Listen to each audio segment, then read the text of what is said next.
Hi, I'm Jeff Scoop with my co-host Jenn Kreis, and this is Beyond Barriers Podcast. And our special guest today is Isaiah Perez from South Korea. Isaiah, how are you doing? I'm doing very well. I want to first and foremost thank you so much for having me on today. I really appreciate it, and looking forward to a great talk.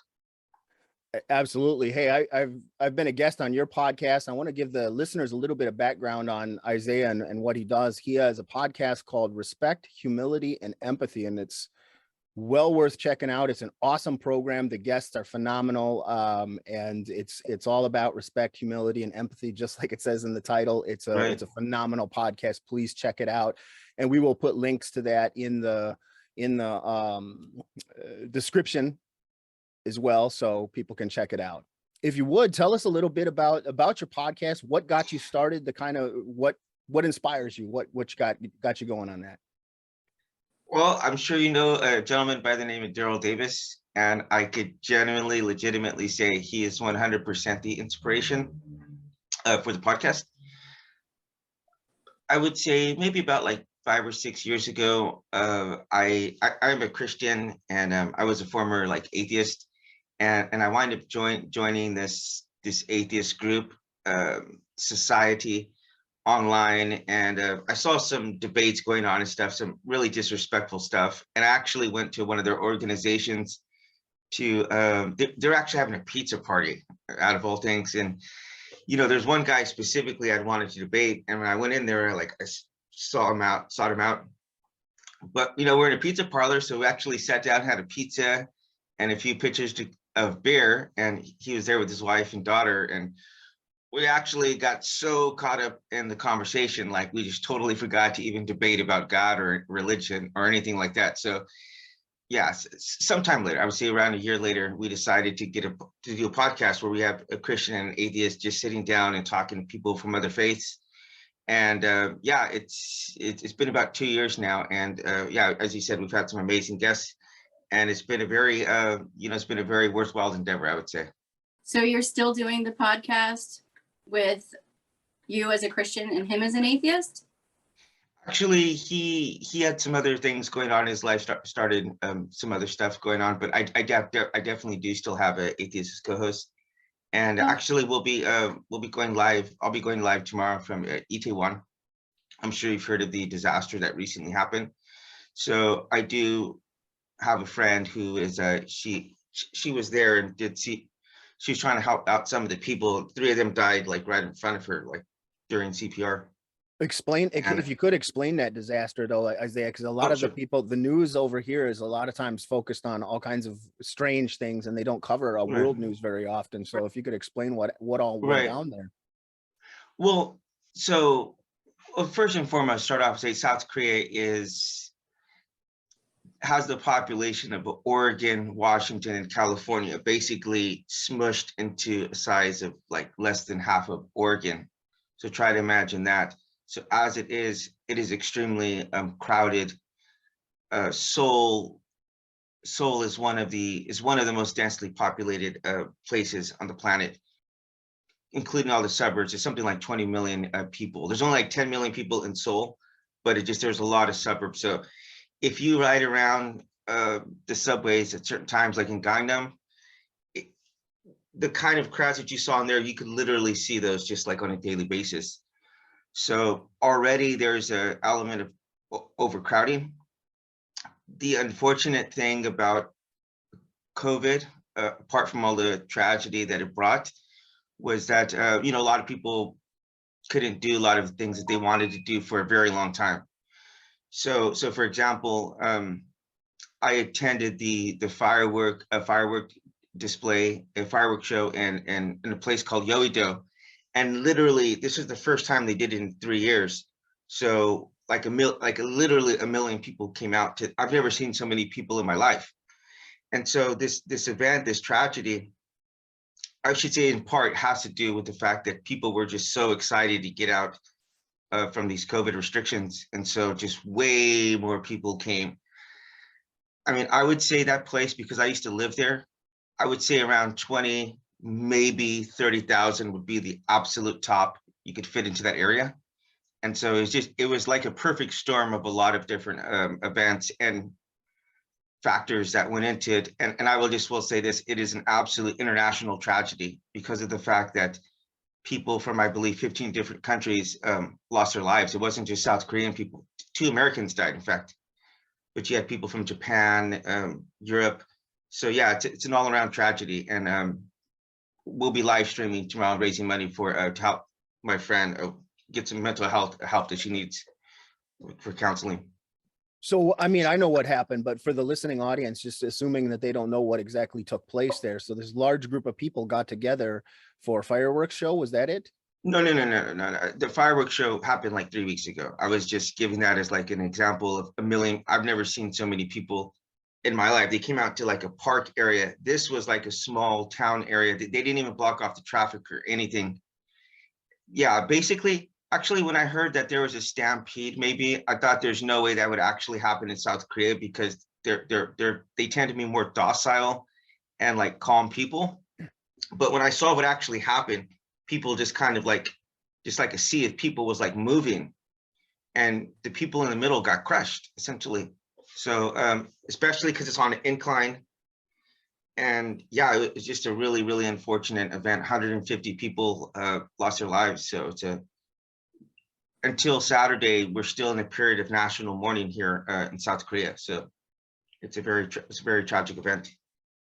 But what was it that set the people off where they all started stampeding? Because that's I heard about that in the news here. But what was it that would cause something like that? Just that mass? That's the thing. It wasn't a stampede. Like a stampede would imply that people were like rushing through. And normally what happens is that people fall down and get trampled. And that's like not really what happened. What you had was the people in the middle. There was just so many. It's on an incline. You have people in the back, and I guess they just couldn't move fast enough. Maybe some people fell in the front. And to be quite honest, I don't think anybody knows exactly what happened right now. There's still a research the area is still blocked off, and they're still taking pictures of everything. So there's been a lot of theories floating out right now, but I don't think anybody knows for 100% sure. You know, some people said it might have been a celebrity in there. I'm sure alcohol has played some kind of role. It's really a party area. So, but I don't know. They're gonna have to do some research into this. Well, that's really cool that you're raising funds for somebody that was there, that was traumatized by the event, and that's kind of an ongoing theme with your program, that you're helping out quite a few different people. And I know, we've talked because we know each other, and you've talked about some of the things and where your mission has brought you across the world, and some of the different things that you do. I'm thinking specifically about a trip that you made to the Holy Land, and some, that's an interesting story. So I was going to ask you about that, but just in general, like some of the things that you're doing that help others, I think it's really important to focus on that and to share with the listening audience some of what you do, because I think it's incredible. Well, I will tell you this. I was in college during September 11th, and I remember feeling like feeling a desire to blame somebody. And I remember feeling very, very anti-Muslim, very anti-Islamic, and wanting to hurt those people wherever I could see them. And I think I'd only met one Muslim in my life at that point. Moving to South Korea, one of my best friends here actually wind up meeting, and he's a Muslim from Egypt, and we've helped each other out. He helped me out in a very, very difficult time, and specifically going to the Holy Land, just kind of an amazing series of events where I actually went into Palestine and got to stay at a mosque for a week with Muslims, and I found them to be the most gentle, hospitable, kind, welcoming, humble people I've ever met in my life. And yeah, it was an amazing experience, and it humanized them in a way that I couldn't have imagined, just seeing people on movies or on TV. And actually, I do share a story about it in a book that that I'm writing right now. But as I'm sitting there, I saw the quarter out of my eye. I was hanging out with some of them, and a guy picked up an axe and like made his way behind me. And in like a split second, I saw my whole life flash before my eyes, and I thought, "Oh my God, I'm about to die right now." And I started praying to God, like to receive my spirit kindly. And he picked up the axe and just started chopping some wood behind me and added it to the fire. And I'm like, "Oh my God, this has been like socialized inside of me, this type of hatred and the fear of these people." And yet they were I've met people all over the world. These guys are the kindest, most gentle people I've ever met. And I can say that with a straight face, as a Christian. So yeah. I was just thinking back to 9/11 when that happened, and thinking to myself, if I remember feeling any anger or hatred, towards Muslims because of all of that. And I can honestly say I didn't feel that, because I don't know, I've always just looked at people as individuals, and I know that there's good and bad in every race or religion or anything like that. So Good for you. but I do understand people that did have that fear at the time. I definitely understand that. Yeah, I think it's pretty common, Isaiah, as far as having these unfortunately, those of us that were in the movement too, like we judge people without knowing them and Right. and things like that. So do you think that experience helped you with is that one of the many things that helped inspire the podcast and then the work that you're doing? Well, prior to that, I would say that it's funny. I was just talking to a guy yesterday. One of my coworkers has Turkish blood in him, and we were talking about like Turkey is genetically one of the most diverse countries in the world, and specifically Istanbul. You could go there, and I told him I saw parents with their kids who like their kids look nothing like them. Like I've never been to a country before where the kids look nothing like, you know, nothing like their parents. And then you would see stuff like very Asianist looking people, because Istanbul is half in Europe and half in Asia. And then also you would see guys who looked very white, but they had more Asian eyes. And I just never seen that level of diversity in people before.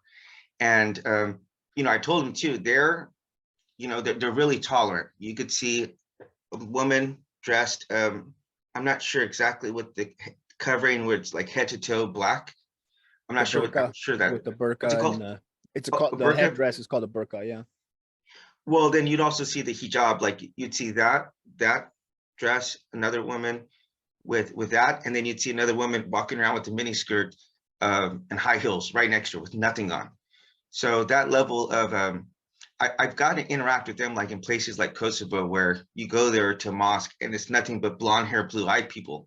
Because we get so much in our mind thinking that Muslims are like just they're Arabic, but the vast majority of Muslims don't even live inside of the Middle East. Like the largest Muslim country in the planet is Indonesia, and they have something like 200 million people there. And if you ever meet those people, they aren't the slightest bit interested in terrorism or hurting people. They're just going about their lives and ordinary people. And you don't ever see those kind of things where, personally, I went to Egypt, and I'll tell you this, I did get followed around by guys in vans in Egypt, but they're all trying to get my money. They weren't trying to take my life. They're trying to take my money. Like they wanted to drive me around or get some kind of commissions on stuff. So yeah, you have, obviously there's bad apples in every group, but nobody wants to be judged by the extremes, whether you're white, black, Indian, Mexican, whatever it might be. There's certainly bad apples in every group, and we would be remiss to not mention the fact that there's bad elements in that group, but there is in every group, and no one wants to be associated with that. Whether or not you're a police officer or just a person just trying to live your life. Most people don't lie on these extremes. And that's been my case, to see that. I've seen humanity that, these people have families, they have livelihoods that they're trying to protect. And most people just want to create a better life for their children than they had themselves growing up. And I found that to be so universal around the planet. no matter where I've been. Do you think, and who do you think, or what do you think is the cause of that? Because we deal with a lot of that too, with a lot of the people that we work with. They'll say like they had a bad experience with somebody of a different race or a different culture or religion, and then they like automatically think that all of them are like that. But as you know, from your travels around the world and things like that, it's not that way. And I used to think that way too. But so I'm just curious what you think is the cause of that. Do you think it's something to do with the media putting out just angry stories, like in the case of the Muslims, like about the terrorist bombings or things like that? Or do you think it's something else? Well, I think it's a combination of things that certainly plays a role in it. If you look at like media and stuff, like if your only exposure to Muslims is seeing Arnold Schwarzenegger or Chuck Norris killing them on TV, of course you're going to have some kind of negative view. I mean, I had those same exact things about French people, for example, because whenever you see them in movies, they're very, they're like very snooty or judgmental. And I had very negative images, stereotypes about French people, and I'd never met any. And I'm a member of a website called Couchsurfing, where you literally get to host people from all over the world, and they get to come at your house, and you get to share meals with them, share experiences.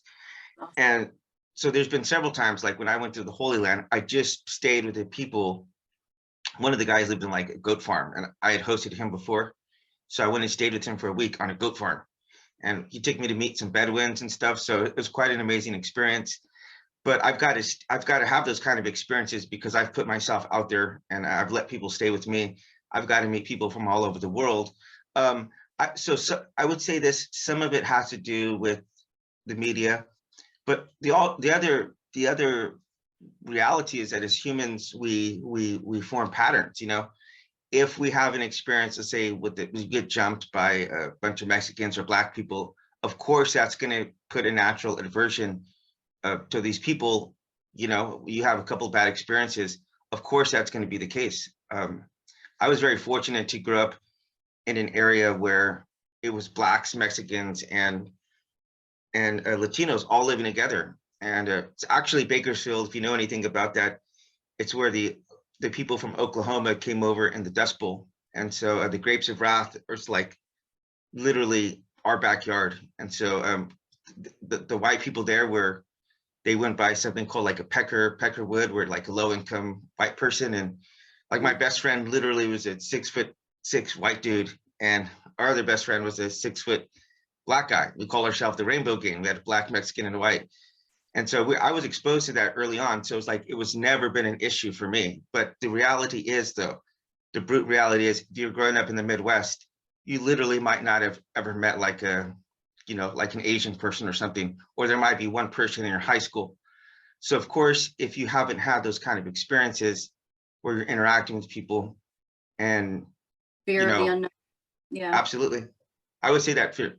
Xenophobia actually gets, and I actually discussed this in the book, Jeff.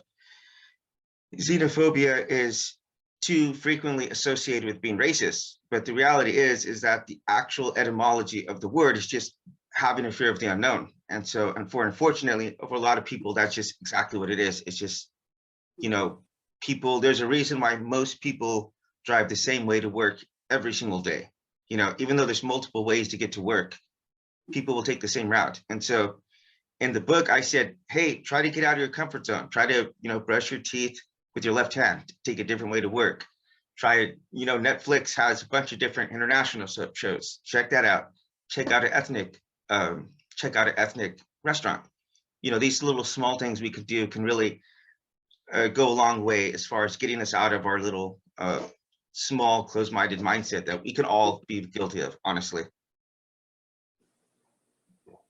I love diversity. I think that the world would be extremely boring if everybody was white.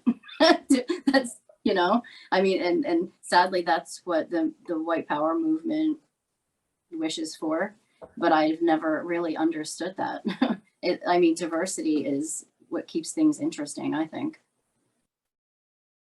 You know what? I'm not a first of all, I love your tattoos and your dreads. I have quite a few myself.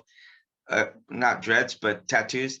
But I will say this, that I don't ever want to sound like an apologist for people who are in the movement, but I can understand a lot of their fear and anxiety that I think a lot of them would feel. Because I live in South Korea, where like 99% of the people are of one ethnicity. So I can understand the desire for homogeny, and South Koreans, they definitely have an aversion, a fear of foreigners, because they've been invaded so many times by other countries. So they have, I would say, a lot of them genuinely have a fear of what is like xenophobia. They genuinely have a genuine fear of foreigners. So I talk about that, and it's not specifically that you hate the people, but it's when you get abused by people by foreigners, as South Korea has in their history, and then also the fact that a lot of them like are anxious, have anxiety to speak in English. So if you go up to someone like me, they see I'm a foreigner, and you try to talk to them, they generally get fearful of it because they don't want to make a mistake or something. So even if they can't speak English, they might not even talk to you at all. So they're, I don't think that the white supremacist groups, I don't want to make excuses for what they do or anything that's related to hate, but I can genuinely understand some of the anxiety that they might be experiencing, or their desire to be around everyone else who looks like them, because that's more comfortable. And so I even though I understand it, I don't agree with it. But yeah, hatred or anything like that is never okay. They bring an element to it. Absolutely. And I think that I would guess anyway that the South Koreans, they're nervous, but do they really hate the people that are not like them? Like the white power movement, I mean, they can say all they want that we don't hate, we just love our own, and that's a bunch of BS. Like, I know I was around it my whole childhood, and that's just the typical response they always have, repeating that over and over again. But when there's the element of hate with it, acceptable. Well, that's why whenever I talk about, I'm trying to make it clear, I don't think what they do is right, but I understand. For example, I'll just give you one example.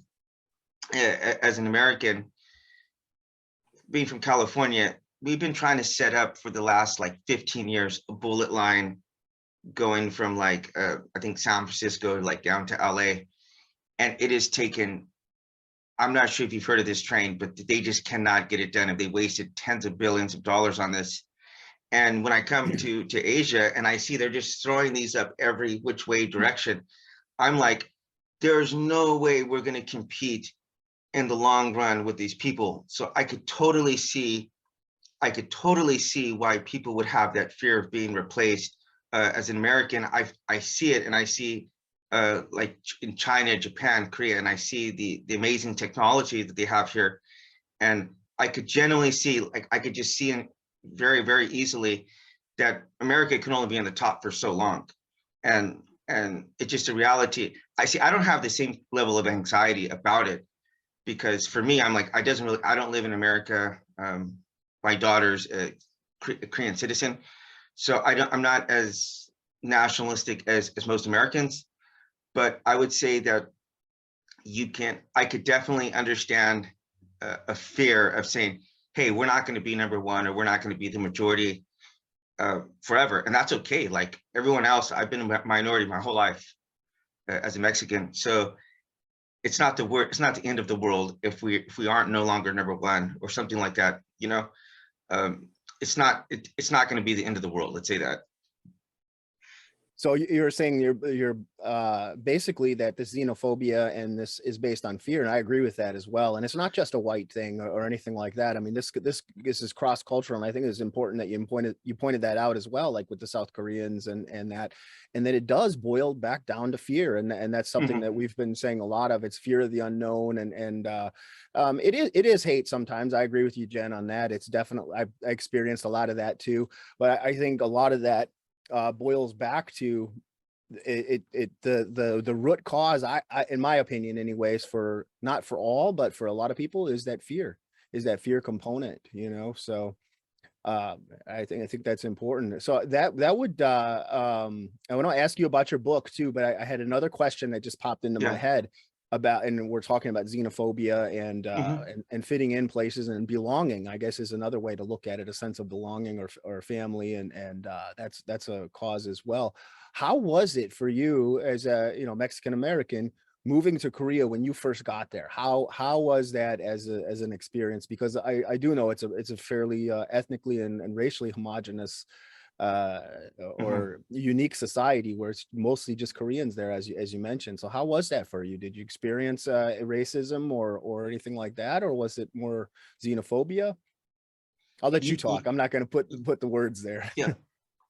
Well, actually, my second book is called American Abroad, Tales of Re-Education on a Road Less Traveled.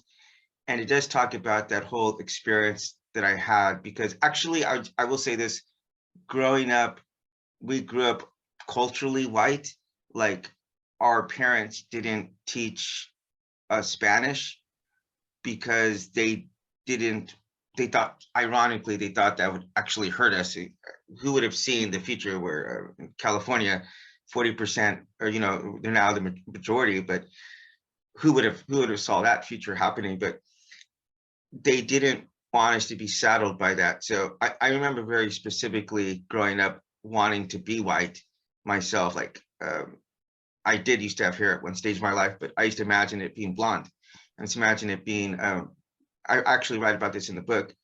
Part of it was due to a lot of the movies and seeing people like Zach Morris and wanting to have like blonde hair like that dude, even though his hair was actually dyed as well. But so there's that. There's a technical term for this, which is called being third cultured, where you're not like, you're just stuck somewhere in between. Like, missionary kids usually experience this. So I grew up extremely disconnected to my roots, absolutely hating cultural events like Dia de los Muertos. I thought that was the most savage and evil thing that humans would participate in. But now as an adult, after losing my mother and grandmother and stuff, I find Dia de los Muertos to be an absolutely beautiful time of remembrance, celebration of life. But I did grow up a bit of that hating my ethnicity. And so when I got to South Korea, I attempted to over assimilate to the Korean culture, you know, and that goes to eating the food, learning the culture, you know, the language, and at some point realizing like, man, I am never going to assimilate to this. Even if I do everything 100%, they're never going to accept me as being like an actual Korean. So that did cause a giant identity crisis. But, you know, Korean people are actually, they're very loving, very kind. My wife actually, her mother actually asked me to marry her, to become a part of their family. And she literally said, I want you to be my son and I want to be your mother. And that was like an amazing thing that I was not in a stage in my life where I could have accepted that, because we did get married and we did get divorced within a year. But after 5 years, I went back to America, had a religious experience, found Jesus Christ, and I came back, and she got pregnant the night I got back after 5 years. And our daughter was born right in the Olympics here in South Korea, in Pyeongchang. So I have been more incorporated and engrafted to Korean society, but it's been a process. It's something that's been 10 years in the making, and there's a lot of self-denial and you know, identity crisis that happened along the way. But I mean, I'm in a good stage now, have work that's rewarding.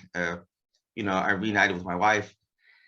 But you know, it's like, I'm going to give you an example right now between Eastern and Western thinking that can really throw us for a loop sometimes, because it is hard to understand that Eastern thinking, they have a totally different way of thinking. And so Sunday, actually, I went to get my daughter a Halloween mask, and like literally anything pertaining to Halloween was totally scrubbed from any store. And I was totally shocked by that, because in America, that something like that would never happen. Like, we'd acknowledge the tragedy, but the rest of society wouldn't like take a bullet for that, you know? And in South Korea, they're like, this might, I don't know if they might trigger something. That's another weird thing about that event. Like, in addition to it being horrible, like a lot of those people were dressed up in Halloween costumes, you know? So So it that was a must have been Halloween just, event. It was a Halloween event where they had that, yeah. where all those people passed. Okay. Uh-huh. Yeah, so there a lot of people were dressed up in costumes. So like, in addition to everything else, imagine like having to do CPR or whatever, and someone who's dressed like a witch, and just all kinds of, you know, it was a horrible, horrible event. But that's just like, for an American, I can respect it, but it's hard for me to totally understand why they would do that. But you know, for them, that's a way that they're processing this, to say we're going to honor the dead by not celebrating this collectively. And I think Americans can learn a lot, honestly, from their concepts of honor and respect. They can learn a lot from us, from our individualism, honestly, but I think we could definitely learn a lot from their collective mindset. I agree. Yeah. So tell us a little bit about your books. I mean, you explained a little bit, but now how many do you have, and what, and tell us about the one you're working on as well. So I wrote a book about Haiti after the earthquake. I went to Haiti and started hearing some of the stories of the children who lost their parents during the earthquake. And yeah, so I started hearing some of their stories, and I thought, like, this is really powerful stuff. And so I thought about putting their stories together in a book, collecting them. And in the process, I learned a lot about the Haitian history, about slavery, about their being, you know, the first modern African state, and overthrowing, you know, the first slave rebellion state is, I think, the only slave rebellion state that's ever existed. And so that was a really touching thing to do, to research that and to give these children a voice. And then the second book was American Abroad. I touched on that, but it had a lot to do with my travels and, you know, just experiencing epiphanies along the way and having self-discovery. I talk about, in this next book, I talk about experiencing a journey of caves and mountains and deserts. And I say that, and then I saw some really beautiful places as well, referring to myself as exploring these internal parts of myself. Those are the caves, the dark recesses of my soul that, you know, we experience trauma or whatever it is that we might grow up, the socialization of our family, society. And a lot of that stuff gets foisted on us, and we never really make a conscious effort to develop either a certain way of speaking to people, a certain way of conflict resolution, a cultural, food, music, movies, whatever it might be. And so for me, being able to get outside of my proverbial shoes and skin in another country has really taught me a lot about humanity. And so this book, I mean, I just will say this, I've done what I could, which isn't very much sometimes, to help you guys out beyond barriers, because I am a missionary myself here, so I don't have a giant budget myself. But I thought one way I could definitely help you more is by writing this book and donating it to your organization. And it deals with kind of some uncomfortable conversations about race that most people don't want to have. And really what I basically, some of the points is making, like, we can avoid this issue, we could dodge it, and we could placate it, but it's going to keep coming up over and over and over again. I call it a two-ton elephant that is in every household, in every church, in every school, and that nobody really wants to address, which is you know, the race issue. One, I also talk about actually music, and country music actually winds up playing a theme in the books several different times. But I talk about kind of like doing a two-step where we're kind of like, we think that we're addressing the issue, we're kind of just going around in circles with it. and never really making actual progress. And but I, another theme that winds up coming out is the square dance, where you have 4 different people and 4 different groups, and you're interacting with the other. You switch partners, and maybe a partner has different moves or steps, and they can teach you things. And that's basically what I say. What should be our mentality is interacting with people, learning, and teaching and learning. That's like that's a big theme in it. One other big theme I will say is empathy. Empathy is probably the number one theme that runs throughout the book, which is to say that, hey, we genuinely cannot understand each other 100%, because we all grew up in different environments and with different parents and siblings and different culture, different times. But the more that we can have respect and try to see myself as like a disembodied me, like I talk in there about the book, is like if let's say I switch spots with you, Jeff, I put myself, like I was physically in your spot, and then I saw me. How would I treat me? That needs to be the way that we think about these issues, because no one wants to get treated, a certain way for something we have no control over. Say we hated someone because I'm bald. I'm bald, you're bald, you're mostly bald. You're thinning a little bit on the top there.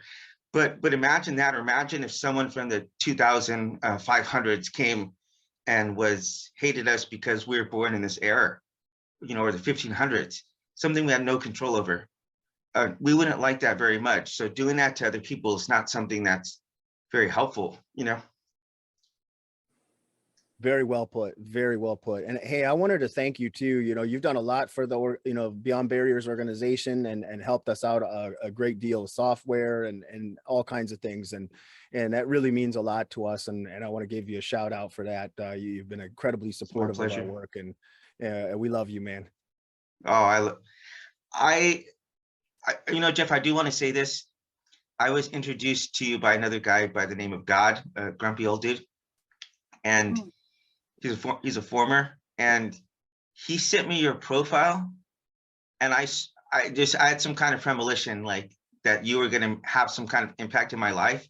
I had no idea the level that would actually take place, but it was like, I don't get those premonitions often, but I just saw it from literally from like your profile picture. And it's been my honor. My biggest regret is that I haven't been able to do more for you guys. So I think with this book, God willing, it could help get some resources to you guys, and then just open people's eyes out to the work you're doing, which I think is absolutely phenomenal. Likewise, it's important, the work you're doing, and a good shout out there for grumpy old dude. That's somebody I haven't talked to in a little while. He's a good man though. I hope he's doing well. God for short, by the way. God, you just call him God. God. Jen, you got any thoughts?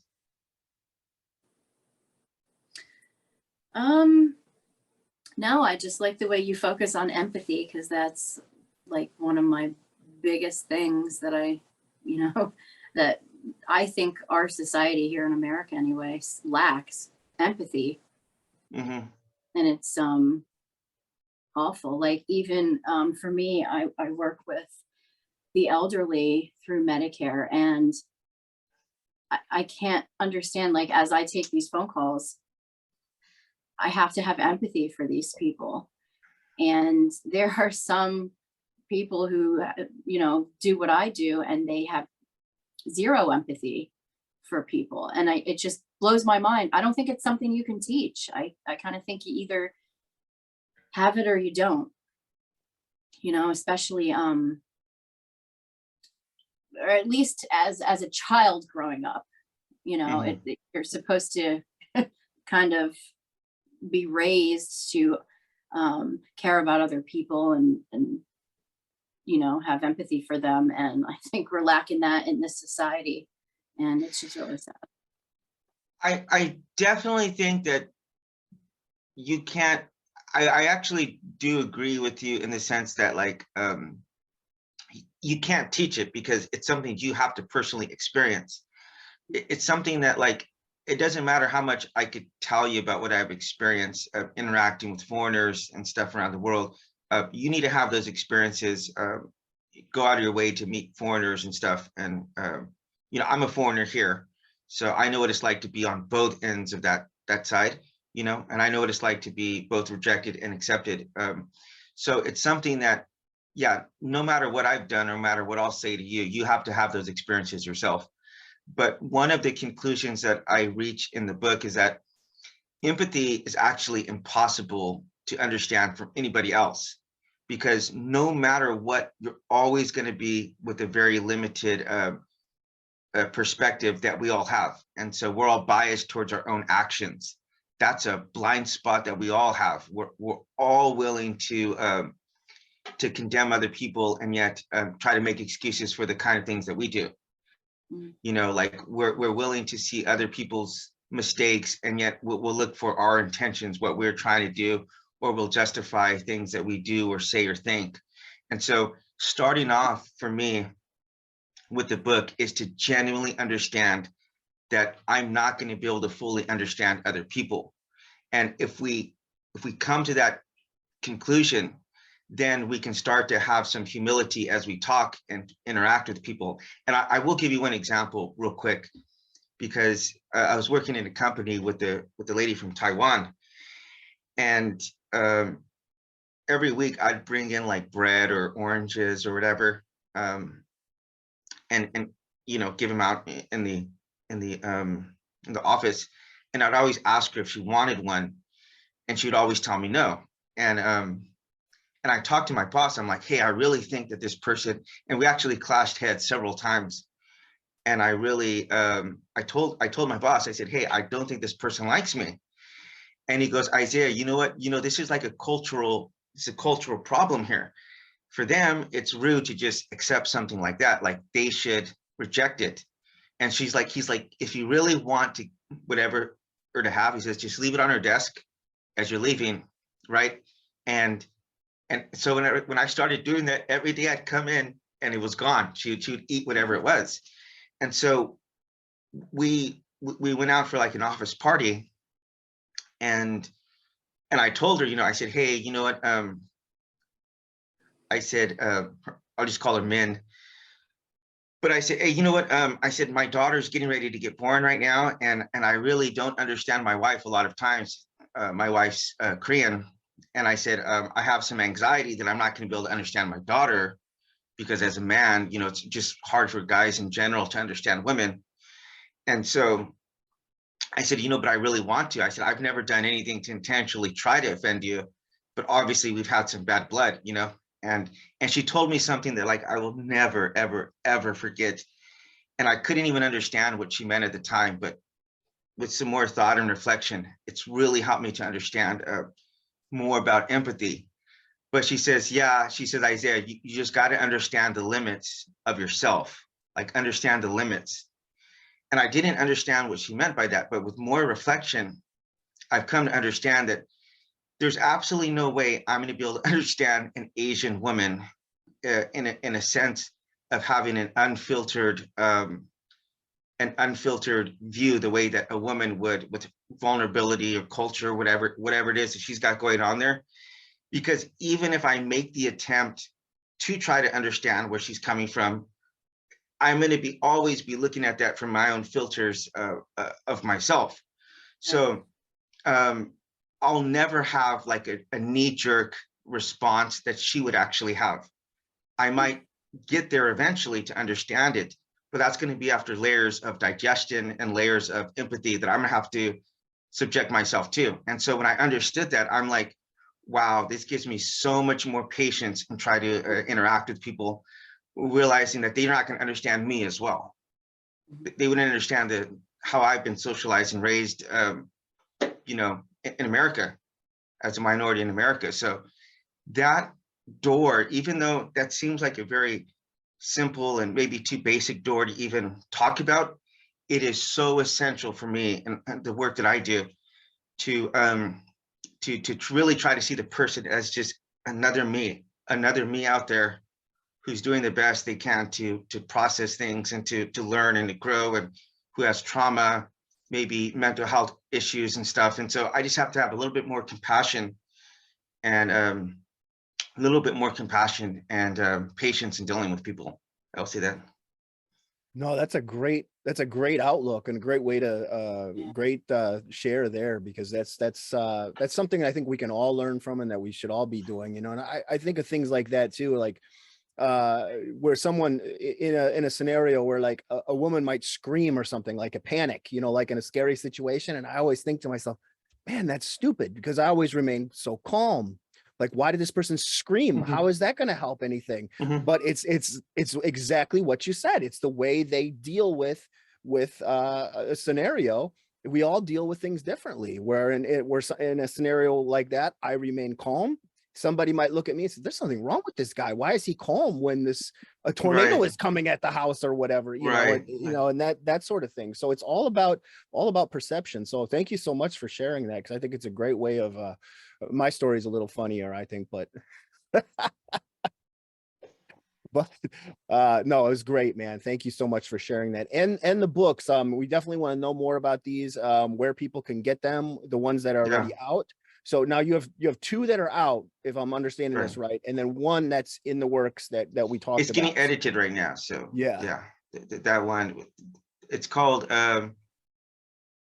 it's called Why Race in parentheses Doesn't Matter, because people always talk about race matters, but that's the title of it. Why race in parentheses doesn't matter.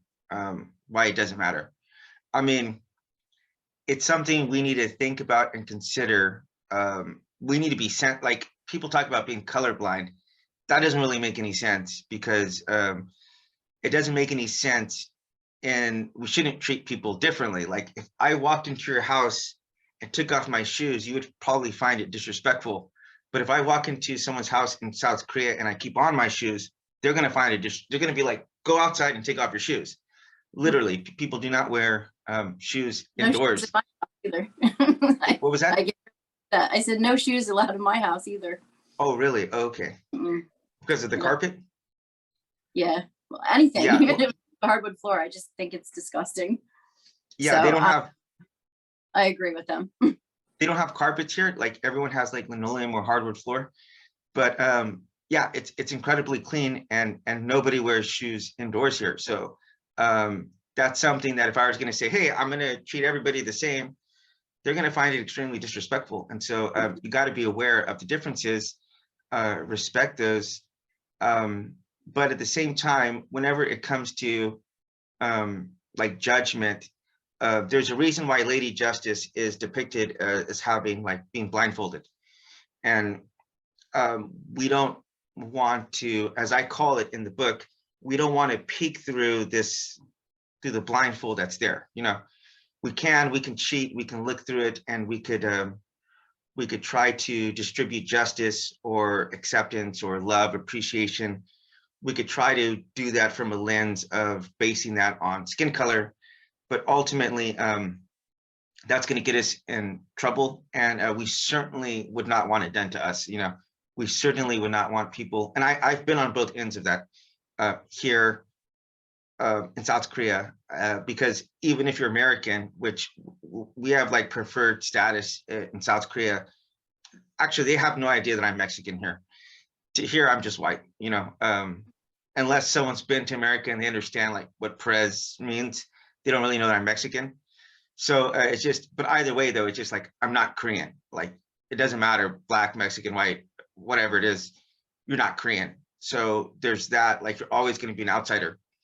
So if you've ever been treated with disrespect or xenophobia or prejudice, racism, if you've ever experienced that, you will know that it's one of the worst feelings in the world to experience, to be judged from something you have no control over. And what I talk about is like, how would you like it if someone from another planet, galactic system out there came to America and just said all humans are bad? We would find that horrific. Or if some time travelers came, humans from 500 years in the future or something, and they just said, "You guys are anybody from this era is wrong. And we can do that sometimes. We could look back into the 90s or the 1800s or whatever and say, oh, what they were doing in this era was racist, or there's a really big push to do that inside of movies or music from like John Wayne, or I'm sure Elvis has gotten some stuff, but people, it's not really appropriate to project what we know now back to people who are practicing science to the best way they knew, in the 1800s. They were doing the best that they could with the knowledge that they had. And so they didn't have access to the same level of technology, science, internet, things like that. And, what I'll say is that people are doing the best they can with whatever resources they have at the time. So that's going to vary from person to person, but to understand that we're all frail, we're all humans, we're all going to fail. We're all filled with pride, with prejudice. And Dale Carnegie put it amazingly that like we're humans, and we're bound to be filled with things like ignorance about a lot of topics. Statistically, we don't know 99.9% as humans of what there is to know in the universe. We're all have this little small piece of pie that we're trying to see the world through. Like we all have a straw, and we're literally looking through it, and we think that we're seeing the whole picture. But the way I describe it in the book is just having like binoculars with straws, and we're literally like just looking around, and we're just seeing very small glimpses and pieces of, the universe and the world. So we got to have that humility in dealing with people, because if we do, I think it'll really move us along to as a species. It's something that we really have to understand as a non-American, Korean, Black, white, Jew, Muslim, like as humans. This is a human issue. Really well stated. Before we close out the program, either Jenn or Isaiah, is there anything else that you guys would like to cover or mention? Jenn? I'm a little winded because I've been speaking a lot. You said something interesting that you don't believe in the phrase colorblind. Mm-hmm. Can you explain that a little bit? Well, colorblind would be, I gave that as an example with the shoes, but okay. So the second book, I talk in there about committing faux pas, which is like cultural missteps. For example, if I try to shake a Muslim's hand with my left hand, they're not even gonna shake my hand, because that's, they wipe with the left hand, so they're not gonna shake my left hand. So if I went up to Muslim and I'm for example, I'm left-handed, and say, well, I'm just gonna shake with my left hand no matter what, with your Muslim, Jew, Black, white, whatever, that would be an example where being colorblind or try to pretend that everybody's just the same, that would be inappropriate. For example, in South Korea, you're supposed to give something with two hands like this, okay? It's a very gentle, you give like a bow and you give it, right? So gentle. Like if you think about it, it'd be really awkward for someone to take something really quick out of your hand and then leave. Whereas you could do that really easy with just one hand. So when I first got here, my boss, she came to present the money that she needed to give me. I'm like, all right, thanks. Just grabbed it and walked away. And then she told, because she couldn't speak English, but she told my coworker, like, oh, I think Isaiah is really rude, something like that. And then she told me, and I'm like, oh my God, I had no idea about this, right? That this is a cultural thing. And on another occasion, I met a Korean woman. Her name was Sue. Probably the first Korean I actually met here. And it's really important in Korean society to establish how old people are, because there's various ways to speak to people. This is really common in Asian societies, that like they'll have literally talk to people older, the same age as you, and then like children. So you need to establish who's older in a conversation. And so she asked me, and I asked her how old she thought I was. And she said 32, and I was only 25 at the time.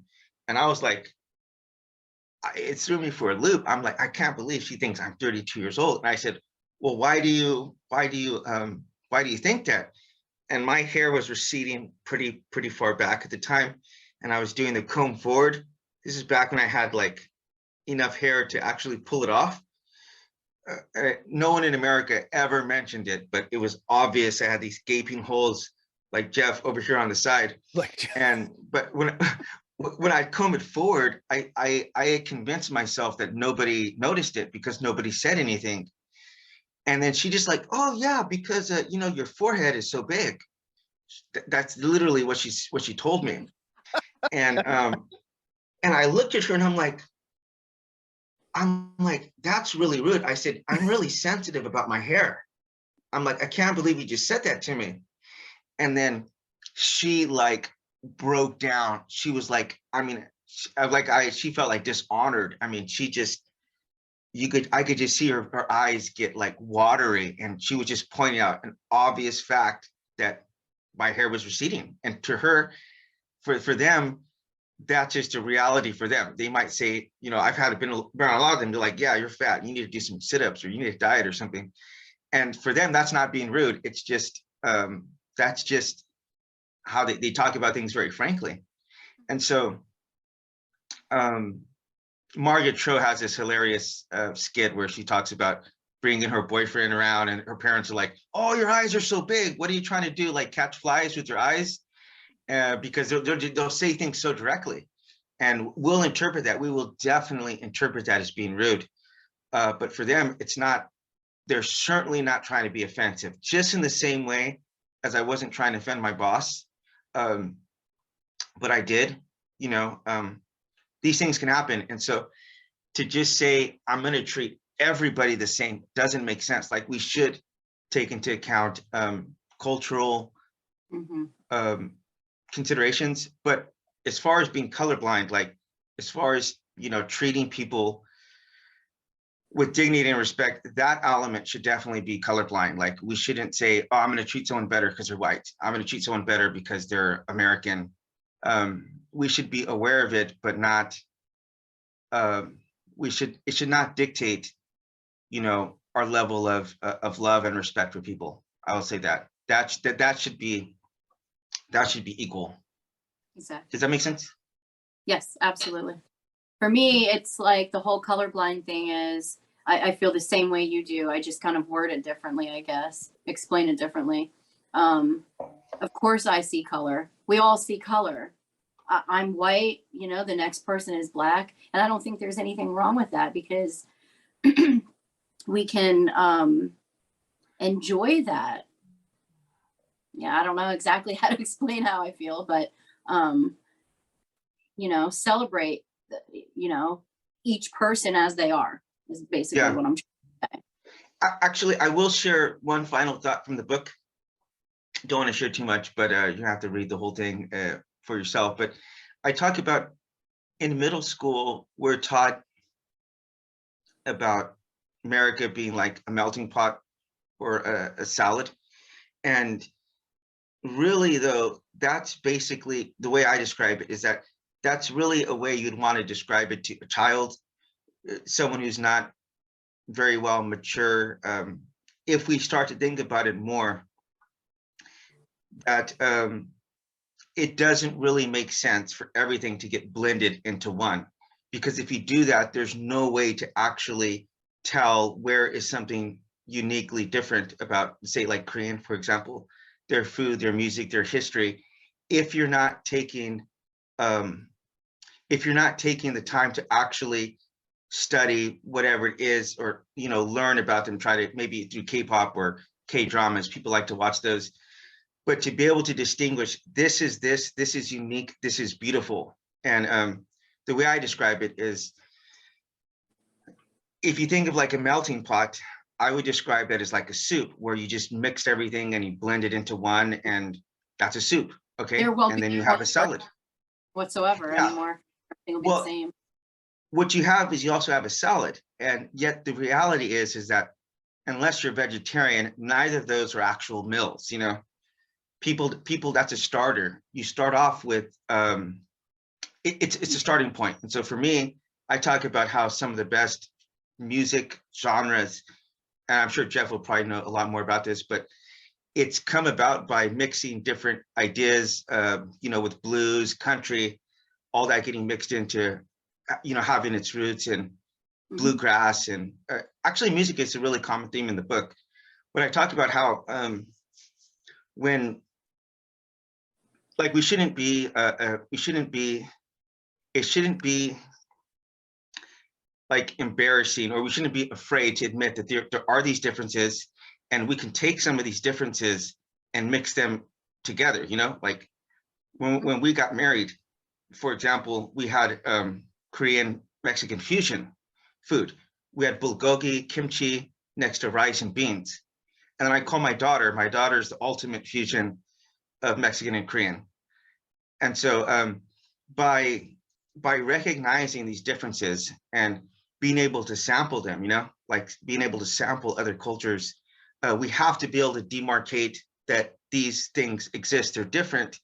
And it's a starting point. Like when we're able to interact, we're able to take, like, for instance, think about K-pop. K-pop is like one of the biggest phenomena in the world. And that's Korean music. If you were to listen to Korean music 50 years ago, you would not want to listen to Korean music. It's god awful. But they've taken elements of American music and they've created something different, which is amazing. So I think that part where I really talk about us getting in and mixing it up, and not being ashamed, not being afraid to admit these differences are there, and we can appreciate them, we can love them. People talk so much about cultural appropriation. I think cultural appropriation is one of the most beautiful things on the planet. We got married in traditional Korean clothing. Yeah, we did. We got married, and maybe I'll have to put a picture up, Jeff. I decided not to get married at all in Korean. I mean, in a tuxedo, or so yeah, that's how we got married. And so being able to interact with this all over the world, I think it's beautiful that if people cannot travel, being able to eat the food, being able to go experience, to celebrate culture, even other people's religions, to go participate, whether it's a synagogue, whatever, these things should exist, and we should be able to recognize them individually and participate in them. I think that's one of the greatest ways to overcome racism, in my opinion. Perfect way to close out the program. Thank you so much, Isaiah Perez, for coming on the program. Everybody want to check out his podcast. It's RHE, Respect, Humility, Empathy Podcast, and it's in the description. Thanks again for coming on the program, Isaiah. Thank you so much for having me. And Jeff, keep up the good work. You have a booster here, you have a supporter, you have a fan. I'm your biggest fan. I may hate on you a little bit every now and again online, but man, it is all out of love. You've done so much more than I ever thought that you would do in this short amount of time. So I can't wait to see what you can do in the future. I personally believe you are a game changer. You're a world changer. You're going to do something amazing in this world. And I'm very glad I've been able to contribute to that journey, Jeff. Thank you, brother.